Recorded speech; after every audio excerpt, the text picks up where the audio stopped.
এখন আমি মুরগির মাংস রান্না করব। আমি মাংসটা ভালো করে ধুয়ে রেখেছি। এবারে দেব পরিমাণ মতো নুন। এবারে দেব পেঁয়াজ, রসুন, আদা বাটা একত্রে বেটে রেখেছি। তারপরে দেব বাটা লঙ্কা। এখানে আছে ধনে আর জিরে একত্রে বাটা। আর দেব টক দই।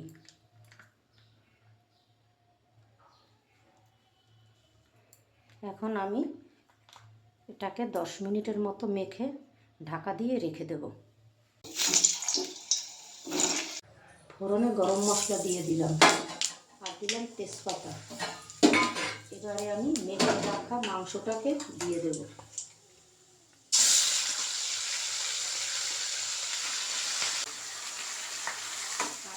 ঢাকা দিয়ে রাখবো। মাংস কষানো হয়ে গেছে। এবারে আমি গরম জল দেব।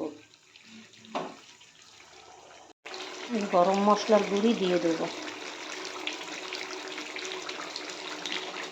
মাংস রান্না হয়ে গেছে, এবারে নামিয়ে দেব।